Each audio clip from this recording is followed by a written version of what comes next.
평소 출근길 취재진을 만나도 주요 현안에 대해 말을 아껴온 조희대 대법원장이 대법관 증언에 대해서는 입장을 밝혔습니다. 조 대법원장은 민주당 주도로 국회 법사위 소위를 통과한 대법관 증언법에 공론회장이 마련되기를 희망한다고 말했습니다. 민주당의 속도전에 사실상 반대 의사를 밝힌 것으로 해석됩니다.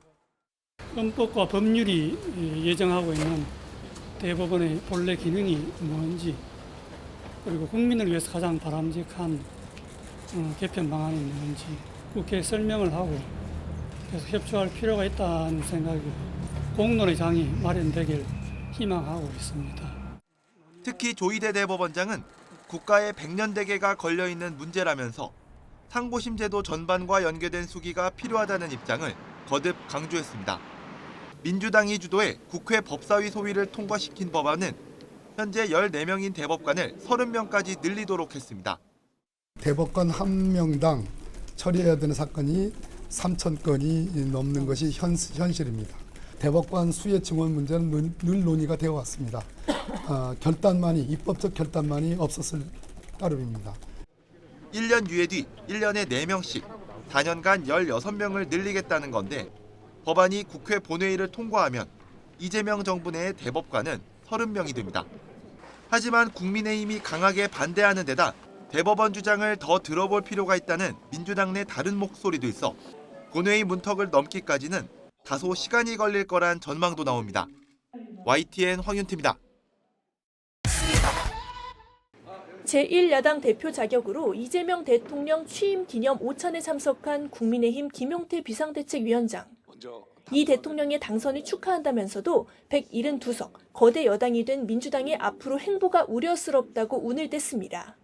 내일 여당이 본회의에서 처리하려고 하는 공직선거법, 법원조직법, 형사소송법 개정안 처리는 매우 심각히 우려가 되고 있습니다. 김 위원장이 거론한 법안들은 대통령의 형사재판을 정지시키고 대법관 수를 늘리는 내용 등을 골자로 합니다.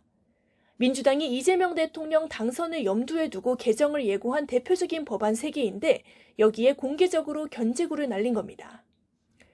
개혁신당 천하람 원내대표도 법치주의를 둘러싼 국민의 우려가 적지 않다며 비판의 목소리를 보탰습니다.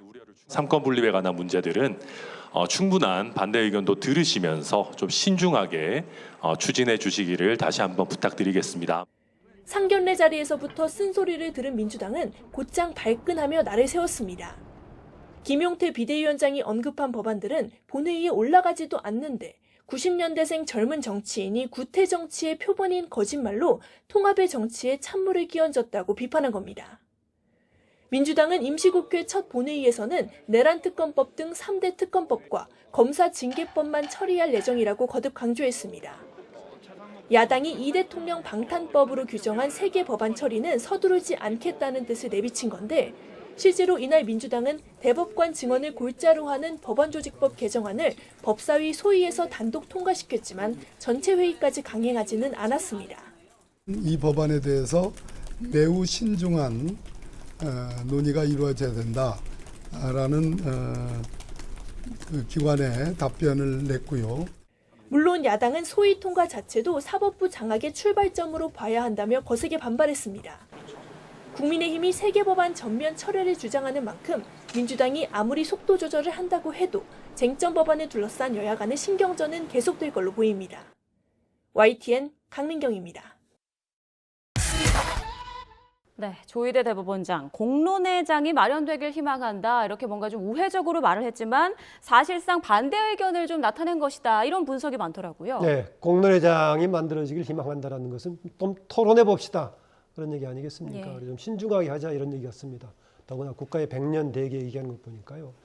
예전에 양승태 대법원장 시기에 우리나라에 상고가 워낙 많기 때문에 상고법원을 추가로 할 필요가 있다.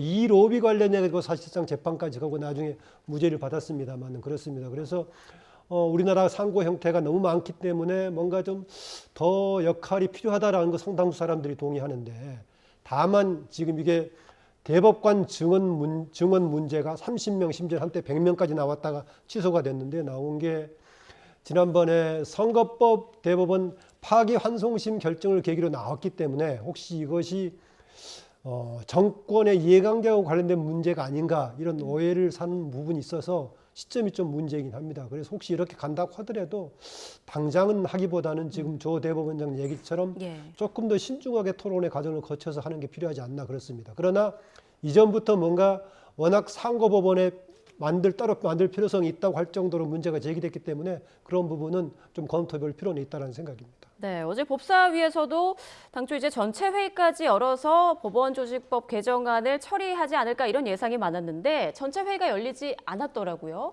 뭔가 속도 조절을 좀 한다 이렇게 볼 수 있을까요? 네. 대통령 선거 전날 민주당이 임시국회 소집안을 냈어요. 예. 그러니까 임시국회 소집안은 대개 3일 전에 내는 거니까 대통령 선거가 끝나자마자 소위 쟁점 법안들을 밀어붙이려고 하는구나 하는 우려들이 나왔었어요. 근데 그게 뭐 공직선거법 개정안, 허위사실 공표죄에서 행위 부분을 뺀 거, 그 다음에 대통령 면소 법안 이런 부분은 본회의에 이미 상정돼 있고요. 예. 그 다음에 지금 사법부 대법원 정원 이런 부분과 관련된 거를 법사위에서 소위원회에서 처리하고 했는데 지금 이게 그 대통령 방탄 법안으로 다 지금 나온 거잖아요. 실제로 유럽 사례를 보면 대법관이 30명이나 넘는 나라들이 있습니다. 그러니까 지금 현행 14명으로 되어 있는 대법관들의 업무가 과중하다라는 이런 측면들이 있지만 사실은 이게 지금 대법관을 상당수 정원을 하려면 전원합의체에 대한 관행이나 방식도 바꿔야 되고요. 소부재판에 대한 부분들도 관행이나 제도를 다 바꿔야 되거든요. 네. 지금 대법관이 14명인데 이제 30명으로 늘린다 이런 내용인데요. 자, 이렇게 대폭 늘리게 되면 어떤 부분이 변화하게 되는 걸까요? 이제 해당 법안을 이제 발의하게 된 많은 배경 중에는요, 한 명의 대법관들이 이제 수천 가지의 사건을 실제 심리를 하다 보니 한 건 한 건에 대해서 심리하는 기간도 너무 길어지고 정말로 실제적으로 실익이 있는 검토가 이루어지기 어렵다라는 취지에서 대법관 수를 이제 30명까지 늘리겠다라는 것입니다. 예. 이 부분에 대한 제도적 취지에서는 사실은 조희대 대법원장도 취지는 공감한다라고 밝혔는데요. 문제는 세부적인 내용에 대해서 신중한 접근이 필요합니다. 예. 현재 대법원에서 판단하는 이 대법원 판결 내용 중에는요, 기존의 판례를 바꾸는 경우에는 전원합의체를 통해서 판결을 변경하도록 되어 있습니다. 지금까지는 대법관의 숫자가 14명이었기 때문에 14명이 전원이 이제 출석을 해서 참여를 해서 이제 판결을 바꿀지 이 부분에 대한 판단을 어떻게 할지에 대해서 결정을 내리면 됐는데요. 예. 이것이 30명까지 늘어날 경우 이 전원합의체의 구성원의 이 성원을 어디까지 가져가야 될 것인가, 또 소부를 어떻게 나눠야 될 것인가, 이런 굉장히 세부적이고 신중한 접근들이 필요합니다. 그래서 네. 이 부분에 대한 논의 또한 굉장히 신중하게 이루어져야 되는 시점이 아닌가 싶습니다. 네.